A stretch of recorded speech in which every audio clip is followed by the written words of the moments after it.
Hey, welcome back. This is so exciting. I'm here with some of our summer interns for Verizon talking about what their career plans are and where they're going to go in the future. And this is so great. Better for me than them, but watch anyway and see if you can learn something. I'm just kind of looking for guidance at this point. I'm not really sure what areas of businesses are good right now. I'm in supply chain. I know it's on the uprise. It's pretty good right now. Do you recommend certain departments within Verizon or any other company that I should kind of aim for, or what I should be looking for? This is a great question, and great for you that you're here that early in your college career, because that even lets you influence your courses you take. Yeah. So, everything, whether it's supply chain, whether it's sales, whether it's marketing, whether it's anything, is all about technology now and all about the data. So data analytics and data scientists are really where the next big careers are going to come from. Now, that doesn't mean that you have to go back for your PhD in data science, but it does mean that you have to think about how that data and how people are slicing and dicing that data is going to impact your career. So even the supply chain is going to become automated. So as an example, simple example, stores across the world now are using weather data. I'm sure you all noticed IBM bought the Weather Channel. Mm-hmm. They're using weather data to influence supply chain. So if it's going to be warmer or if it's going to be hotter, what do you ship to the local stores that week? More coats to Chicago that week because it's record colds there, less coats to New York because it's a heat wave. If you're in charge of supply chain, you're going to have to be able to manipulate that data. So I think you should really look for next year for your junior internship, someone that's a data company so that you get that expertise and try to do something. Now we have a great data analytics practice here at Verizon, so you could try for an internship there, or if you want to spread your wings a little bit, I would try to do Hadoop. What is Hadoop? Hadoop is a data lake. To kind of do it simply, and for my more techie viewers, no criticizing me, okay? I'm trying to make this English. So Hadoop gives you the ability to take all of the data that you have and put it in the data lake. And then the data lake actually develops its own self-discovery skills. So as an example, one of the case studies that they've published for a big credit card company was that they put all of the data into a lake in an attempt to figure out how to target customers better. And the first thing the lake came back with was, did you know that when people hesitate when they're filling out a credit application in more than 2 spots, that they're 90% more likely to be fraudulent? Well, that wasn't exactly the first piece of data they were looking for, but they dug in, right? And they said, let's take a look at that. Why did the data lake say that was the customer trend that it thought was most important? Let's look. So when someone hovers and doesn't answer questions quickly on a credit app, what's going on? The second level of data analysis showed either they were bad sight, second language English, something like that, where that would be better for them to call an 800 number and finish the app, better customer service. But more likely was that they were actually someone who had hacked data and had to think about it. So you can very quickly go, where are you working right now? Verizon, how much you make an hour? Boom, I know. If you're hacking personal data, you have to look at something and transpose it. They shut down as soon as you had a second field where you hesitated. They shut down and said, go to an 800 number, $500 million in savings in a single year. Mm-hmm. So that's what the data lake is about. It's shortening supply chains, it's lowering risk, it's improving analytics, and it's the hottest career. In fact, I just talked with Jack Cradell, who's a leader at SnapLogic, who said if he had to recommend a career to anyone who was looking to get into the industry, it would be data. So this is great. We're having a great conversation here, so let's hop back in. Who else has a question? Being that we're going to start our careers and we don't necessarily have too much of a foundation yet, how do you think that we can differentiate ourselves during the interview? You talked about building a personal brand, but being that we're pretty young, how do we go about doing that? So one of the things, and you didn't get to see the whole session, viewers, so one of the things we talked about earlier with the group was doing a side gig. So whether it's volunteer or whether it's actually signing up to be a Fiverr or just setting up your own business, you can get a lot of expertise that'll help you stand out in the interview process through things you do for a not-for-profit or from some other company, whether it's signing up in your local lawn service to do their inventory management or supply management, marketing or sales, to whether it's signing up at the local YMCA. The Somerset YMCA is always looking for people to volunteer to teach classes and do all kinds of things. That's one way that you can really distinguish yourself. Of course, you should get good grades, but you wouldn't be here if you hadn't gotten good grades. And the third thing, and I think it's really important, is the resume. So the resume, or CV for my European friends, is really something that people neglect. So if you haven't seen my resume, I actually have a visual resume. So I'm at the point in my career where doing a resume on one page would be kind of difficult. I'll send it to you guys so you can see it. And viewers, it's on my LinkedIn profile if you need to see it. And I really depict my journey visually and show my entire resume with less than 50 words on a page. So that early in your career, that's harder to do, but the exceptional resume does get attention. Now, what makes it exceptional? So one, most initial sorting for people to get hired is done by bots. So you have to know what keywords people are hiring for. So you have to go scan jobs that you believe you would love and look for the words that are in there that are around your industry, around what you want to do. It may say supply chain, it may say data, it may say requirements, math, an MBA. You have to find those words and make sure you get them in your resume, because what the bots are doing is taking thousands of resumes, thousands of profiles on LinkedIn, and they're sorting through them. So it's not a human doing that first part. So the first cut many times is going to be made because 1,500 people sent the resume in. They're going to bot it down to some that qualify. Then it comes down to how do you do on that first phone interview. So what I would tell you is 75% of the people don't get called in for the interview because they didn't do a good job on the phone interview. Why didn't they do a good job on the phone interview? They didn't prep. So the preparation for that, getting on a phone with a friend, a parent, me, whoever you want, and practicing, how do you sound on the phone? How does your phone connection sound? Is it clear? Can they hear you? Is your tone right? Do you sound happy, angry, mad, breathy, high-pitched? And coaching you through that is the first thing. Your voice is the only thing you have to sell you at that given time. Hopefully you get a progressive firm and they WebEx or interview on Skype or something, so you have your person too. But that's super, super important, that first 30 seconds, that you sound or look like you fit. And then when you do get the face-to-face interview, one, always bring a copy of your resume. It is the fastest disqualification that you didn't do the courtesy to do that. Bring more than one so that if you have a second or a third interview, you have that. Bring notes, take notes, and don't talk a lot. Answer the question you were asked. So the number one thing I can tell you about interviewing is true in sales too, in case you want to get into sales, is somebody asks you a question. So did you take marketing in school?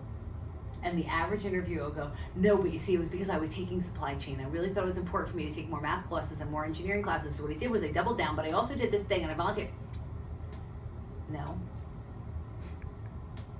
Did you take marketing classes? No. Is the absolute best answer. And then in the first 10 minutes, make sure you ask them a question. Okay. Does that help? Yeah. I have a million more tips, and there's a million great books on it, and I'll make sure I send you guys some links to those. So what else? This is great. This is my most fun part of my day, is working with millennials in the office.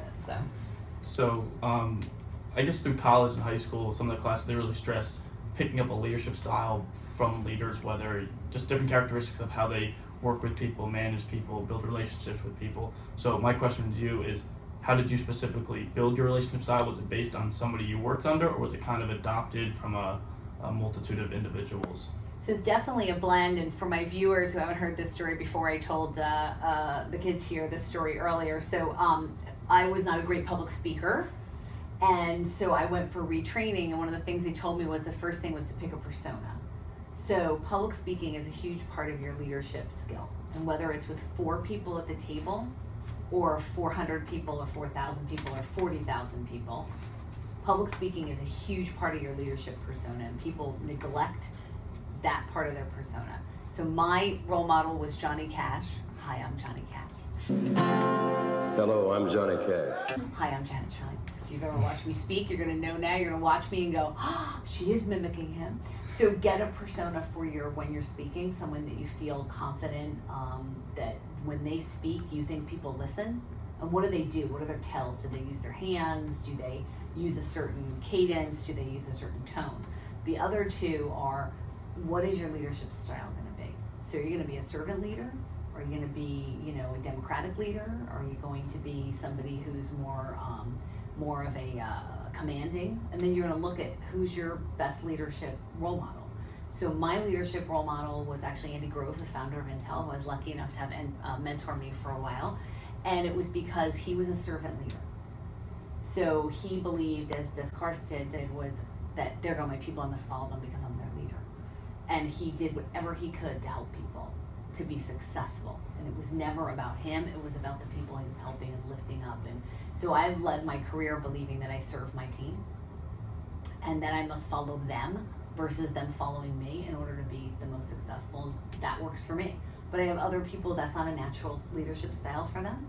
They're more autocratic, for example, and so they need to find someone else. So identify your leadership style, you can Google it and look them up.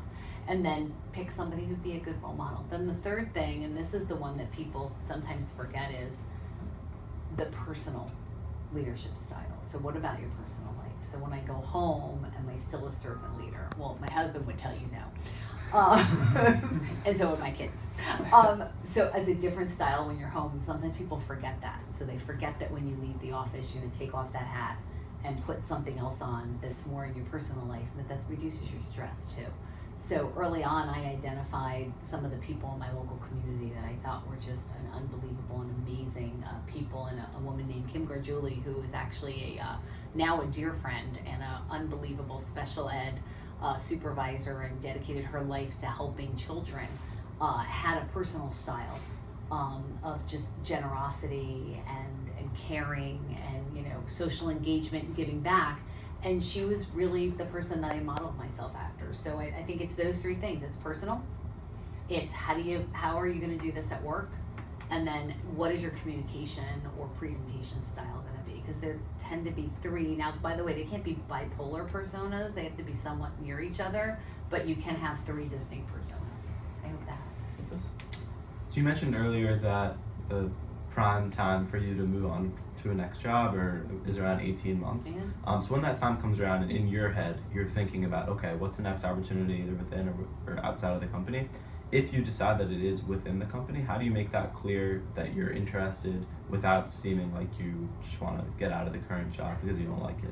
Listen, the millennial 18-month career, we all know as leaders, this is the new normal. They're choosing their own jobs, CYOJ, and choosing their own bosses, CYOB. So hopefully we get to be their bosses.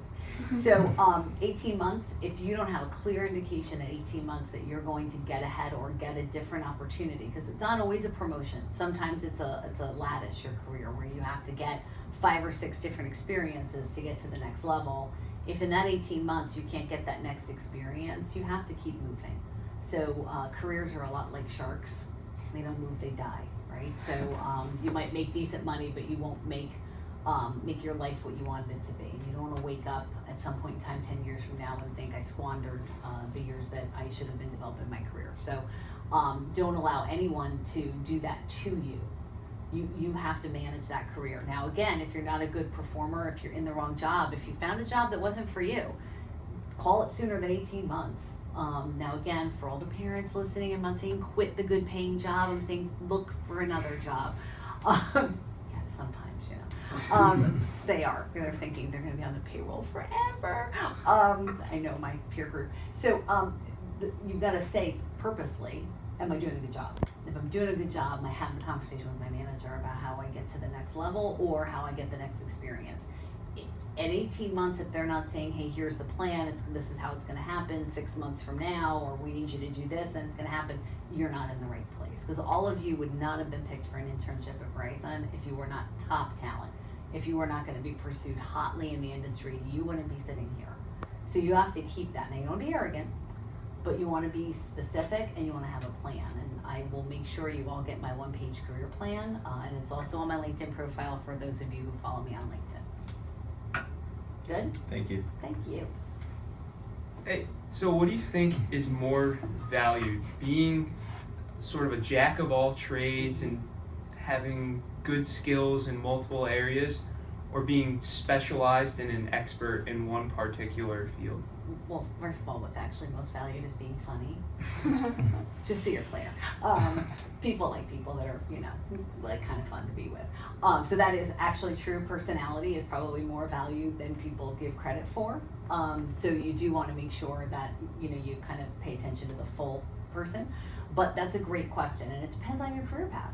So if you're a neurosurgeon, I'd like you to stay a neurosurgeon because I think that's a good specified skill. You shouldn't be a jack of all trades. But if you're not, then in this economy, in the gig economy, which is what the economy we're in the share economy and the everything changes and then no capital invested, brand new businesses, supplanting businesses that have been around for 100 years, the jack of all trades is of more value. So someone who could be the next CEO needs to have had all those experiences. And by the way, that's true, doesn't matter what company you're at, and I shared this with you guys earlier, sales is one of those experiences. You'd be hard pressed to find any leader in any firm in the Fortune 100 that didn't have sales in their background, because that's one of your jack of all trade things you have to be able to prove you can do. So I would say get as much experience as you can before you worry about your specialization. Help? Mm-hmm. Yeah. You gonna specialize or be a jack of all trades? What do you think? I've always tried to be a jack of all trades, but it reminded me of like in high school, at a certain point you need to pick your sport, and you're better off picking one sport that you're gonna be exceptionally good at. And yeah, I was wondering if there was any sort of parallel to career. I think once you get, high six-figure incomes, you're definitely not a jack of all trades anymore. Right, you're a specialist, but when you're not there yet, I think getting experience that's rounded is a good idea. Once you find what you love, your specialization will find you. That's what you have to hope. I was a finance trained person, so you tell me if I'm in finance. Thank you. Somebody has to have a question. I'll go. In regards to MBAs, I've heard many things where some companies, or most probably would like or prefer students with MBA programs. That being said, would a 5-year college program be good? Do you want to graduate with a bachelor's, then take 2 years off and get experience, then go to get your MBA? Or what would you say be a good career option to have? So as the mother of someone who did a 5-year MBA program, it worked out pretty well for him. But generally, I think it is better to work a few years and then get your MBA. Because what I find happens, and I think I'll be a great example, if I had gotten a finance MBA, that would be somewhat worthless. Because you find a different path, and if you haven't done my worksheet yet on finding your purpose, which I know I had sent out to the group afterwards, and really understood, what will the world pay you for? What do you like to do? What do you want to do, right? And what will the world actually benefit from? And found that singular purpose, it may not be what you got your degree in. So then you may need another advanced degree, which can get awfully costly with expenses what they are. And the benefit of getting it when you're at a firm is most firms like Verizon actually help you pay for that. So I would hold off. Okay. Yeah. Unless the college is willing to fund it. Yeah. And then always take that. Yeah. A free one, take no matter what. Okay, so we got time for one more question before we start. Going once? Sure. Okay. So we got 2 final questions. We're going to go with 2.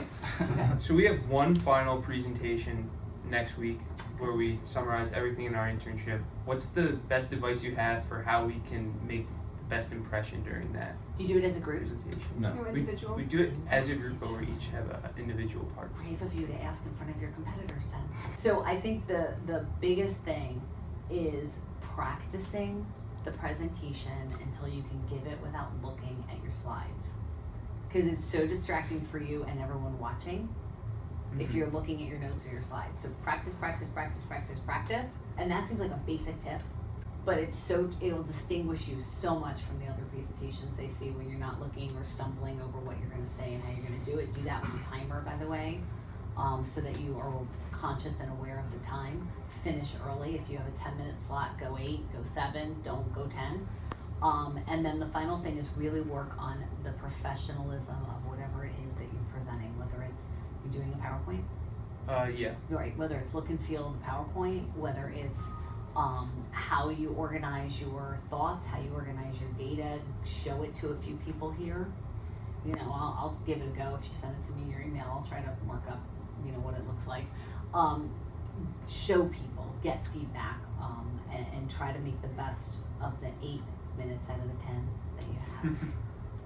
Good. And I just had a question for LinkedIn, being that, once again, we're pretty young. When we make connections, do you recommend that we only make connections with people that we've personally met before, or do you recommend reaching out to the second and third connections and messaging them on LinkedIn and asking them for a connection? It's a great question, and just guys, as a byproduct of this, I spent time with the same intern group last week, and I shared with them that I believe business cards and business contacts are like money. So if someone handed you a $5 bill, you wouldn't throw it away. So I'm not sure why you would ever throw away a business contact, and I have a very purposeful science for how I make sure I connect and stay connected, and this is part of that science.